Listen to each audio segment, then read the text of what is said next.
बिस्मिल्लाहिर्रहमानिर्रहीम। अस्सलामु अलैकुम वरहमतुल्लाहि वबरकातुहू। ट्रांसजेंडर एक्ट के हवाले से इससे पहले हमने कुछ मामलात पे उसका ज़िक्र किया और उसकी जो कुछ मेन प्रोविज़न्स थी जिनकी वजह से ये प्रॉब्लम बढ़ता चला जाना है उनका भी ज़िक्र किया।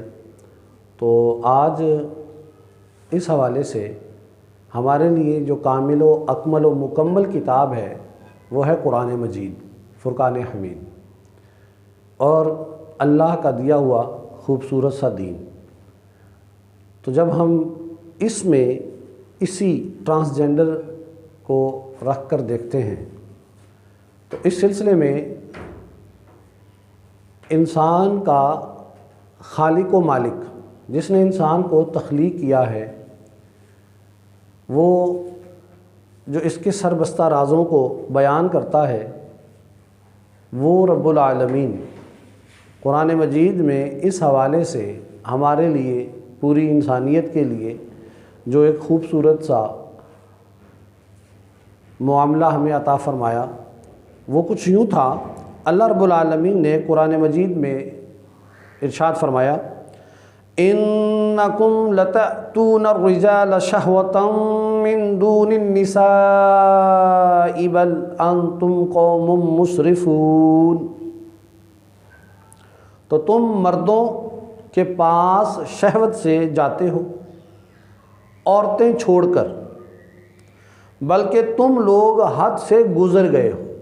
अब देखिए अल्लाह रब्बुल आलमीन ख़ुद इरशाद फरमा रहे कि तुम को जो बुनियादी तौर पर नस्ल इंसानी की बका जिसके ऊपर है तुम उसकी मुखालफत करते हो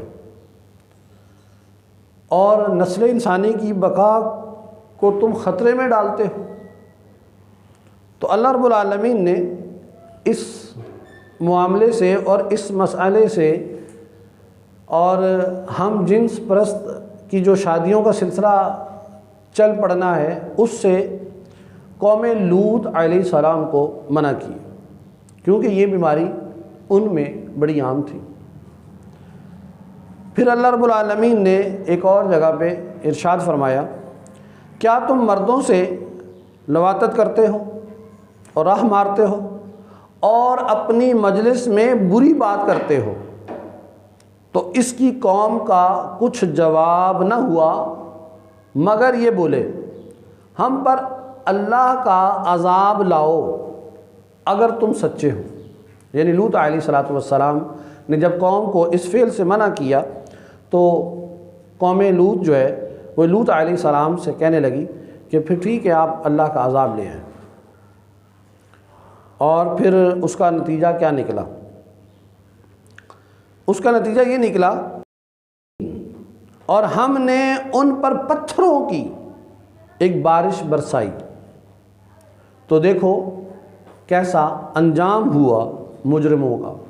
मालूम ये हुआ ये फ़ेल जो है मुजरिमाना, इसमें वो अब सब लोग शामिल होंगे जिन्होंने इस ट्रांसजेंडर एक्ट को पास किया, वो इस ट्रांसजेंडर एक्ट को बनाया, इस ट्रांसजेंडर एक्ट के लिए जो है वो कोशिशें की, और इस ट्रांसजेंडर एक्ट के ज़रिए से वो जिनको खुश करना चाहते हैं, हो सकता है वो लोग तो इनके इस एक्ट से खुश हो जाए, लेकिन 70 माओं से या हमें बहुत ज़्यादा प्यार करने वाला हमारा रब हमसे नाराज़ हो जाए।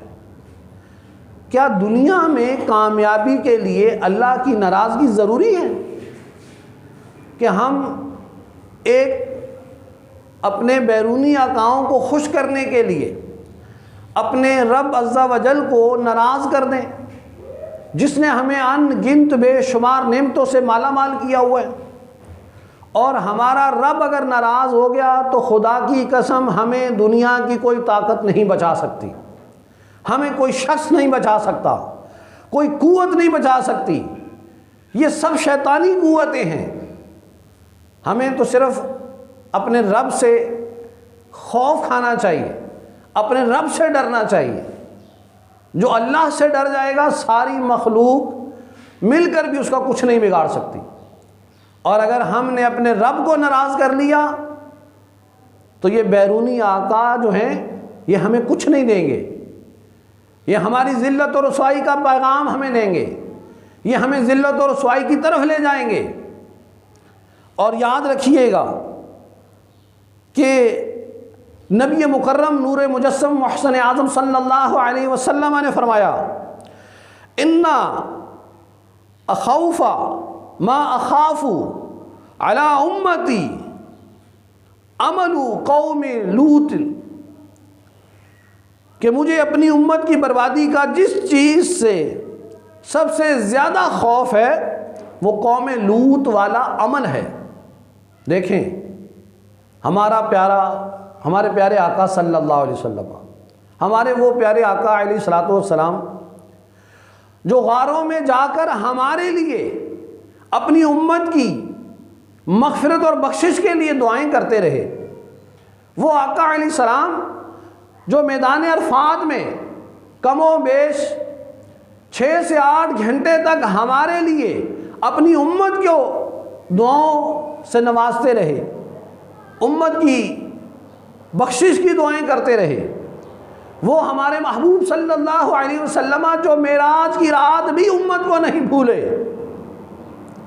वो आका सल्लल्लाहु अलैहि वसल्लम फरमा रहे हैं, मुझे अपनी उम्मत की बर्बादी में जिस चीज़ का खौफ है वो चीज़ है कौम लूत का अमल। तो ज़रा सोचिए, हम किस मुंह से अपने आका अलैहिस्सलाम को ये कह सकेंगे कि या रसूलल्लाह सल्लल्लाहु अलैहि वसल्लम हम आपके उम्मती हैं, कि हमारी पूरी पार्लियामेंट के अंदर इस एक्ट को पास कर लिया गया है और इस एक्ट के ज़रिए से हम अपने आका सल्लल्लाहु अलैहि वसल्लम को नाराज़ फरमा रहे हैं। हमारे आका सल्लल्लाहु अलैहि वसल्लम ने, आखिरी नबी उज़्ज़मा सल्लल्लाहु अलैहि वसल्लम ने 1400 साल पहले हमें ये फरमा दिया, बता दिया क्या मेरी कौम इस अमल से बच जाना, ये वो अमल है जो तुम्हारी तबाही का ज़रिया होगा और इस अमल की वजह से तुम तबाह होगे, इस अमल की वजह से अज़ाब आते हैं। हमारे आका सल्लल्लाहु अलैहि वसल्लम ने 1400 साल पहले अपनी उम्मत को आगाह कर दिया। आज वो पार्लियामेंट जिसका जो बुनियादी लॉ है वो कुरान और सुन्नत है, उस पार्लियामेंट के अंदर इस तरह के जो है वो एक्ट और कॉन्स्टिट्यूशनली अमेंडमेंट्स कर दी जाएं कि उनको, अब जिनको बयान करते हुए बसा औकात हमें शर्मिंदगी महसूस होती है, वो लफ्ज़ों को बयान करना हमारे लिए मुश्किल हो जाता है। और ये ट्रांसजेंडर का वर्ड हम यूज़ कर रहे हैं, ये वो अमल है, वो चीज़ है जिससे आका सल्लल्लाहु अलैहि वसल्लम ने 1400 साल पहले हमें मना फरमा दिया, आगाह फरमा दिया और हमें बताया कि ये इस अमल से बच के रहना। आज उस आका के कलमा को, उस आका से मोहब्बतों का दम भरने वाले, उस आका सल्लल्लाहु अलैहि वसल्लम को अपना आखिरी नबी मानने वाले किस मुंह से इस ट्रांसजेंडर एक्ट को पास कर रहे हैं? क्या उन्हें कल बरोज़े क़यामत आका अलैहिस्सलातु वस्सलाम की शफाअत की उम्मीद नहीं है? और वो किस बुनियाद पर इस आका अलैहिस्सलातु वस्सलाम की शफाअत की उम्मीद रखेंगे? थोड़ी सी दुनिया के लिए अपनी आखिरत को तबाह मत करें। और इस कॉन्स्टिट्यूशन को के अंदर जो अमेंडमेंट की गई है, ये जो एक्ट बनाया गया है ट्रांसजेंडर का, कोशिश करें इसको जितनी जल्दी हो सके रिमूव कर दें, इसी में हमारी बका है, इसलिए कि ये सारी दुनिया एक तरफ हो जाए। हमें अपने महबूब सल्लल्लाहु अलैहि वसल्लम को नाराज़ नहीं करना, हमें अपने महबूब सल्लल्लाहु अलैहि वसल्लम को खुश करने वाले अमाल करने चाहिए, इसलिए कि हमें ये दुनिया 4 दिन की है, कुछ वक्त गुजर गया है, थोड़ा सा रह गया है। पार्लियामेंट के अंदर जितने लोग मौजूद हैं, मैक्सिमम लोग जो हैं वो बहुत सारी बीमारियों का शिकार है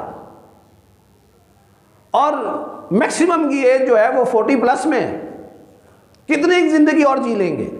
वो काम करें जो दुनिया और आखिरत हमारे लिए रहनुमाई और हमारे लिए बेहतरी का सबब बन जाए। वो काम करें, पाकिस्तान के आइन के अंदर वो अमेंडमेंट्स लाएं, वो कॉन्स्टिट्यूशनली तब्दीलियां लेकर आएँ जो बरोज़े क़यामत हमारे लिए इज़्ज़तों का सबब बन जाए, हमारे लिए शफ़ाअत का सबब बन जाए। ये ना हो कि आखिरत में हमारे प्यारे आका सल्लल्लाहु अलैहि वसल्लम हमसे मुँह मोड़ ले।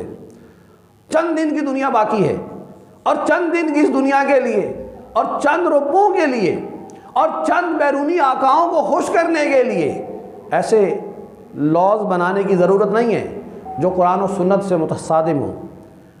एक पार्लियामेंट दूसरे पे पार्लियामेंटेरियंस के ऊपर डाल रही है, दूसरा तीसरे पे डाल रही है। जो गलत है वो सब गलत है, और उसको मानना चाहिए, उसको एक्सेप्ट करना चाहिए कि जनाब ये गलत है, हम इसका हिस्सा नहीं बनेंगे, बल्कि उसके खिलाफ तो हमें कोर्ट में जाना चाहिए। तो इसलिए बराए करम हमें इस तरह के कॉन्स्टिट्यूशन के अंदर तब्दीलियाँ नहीं लानी चाहिए जो लेस्बियन का राह खोल दे, जो बेहयाई बुराई के रास्ते खोल दे, और जो बाकी मामलात करे। अब आप खुद अंदाज़ा लगाएं कि इसके अंदर फितरत की तब्दीली का कितना बड़ा अमल है। क्यों? इसलिए कि अल्लाह की डाली हुई बुनियाद जिस पर लोगों को पैदा किया गया,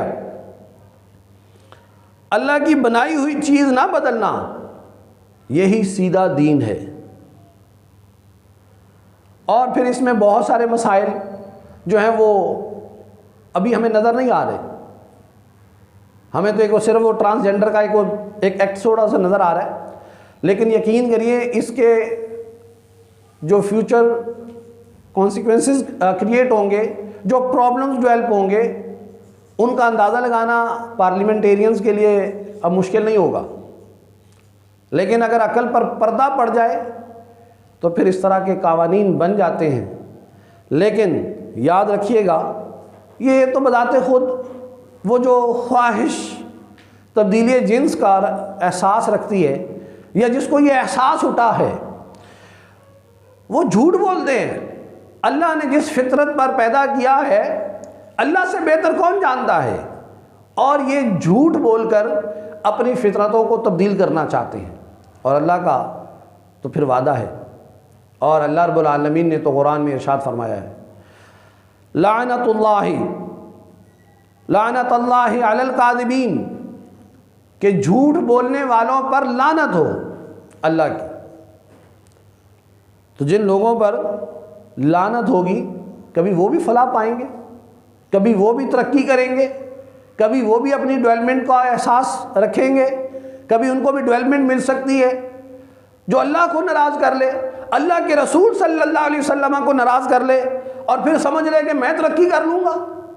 हमें तो इस पार्लियामेंट से ये उम्मीद थी कि ये फ़ौरन सूद के ख़िलाफ़ कवानीन ले आते और अपनी इकॉनमी को इंटरेस्ट फ्री इकॉनमी बना देते, फिर देखते कि हम कैसे तरक्की ना करते। लेकिन इन 70-75 सालों में तो ऐसा कोई लॉ डेवलप नहीं हुआ। जब भी कोई लॉ डेवलप होते हैं, जब भी कॉन्स्टिट्यूशन के अंदर अमेंडमेंट्स लाई जाती हैं, या तो वो अपने मुफाद के लिए लाई जाती हैं, या अपने बैरूनी आकाओं को खुश करने के लिए लाई जाती हैं। तो मुहतरम व मुकर्रम सामीन, अल्लाह ताला से दुआ है कि अल्लाह ताला हमें अक्ल व शऊर अता फ़रमाए, और हमें अल्लाह और उसके रसूल सल्लल्लाहु अलैहि वसल्लम को राज़ी रखने वाले काम करने की तौफीक अता फ़रमाए।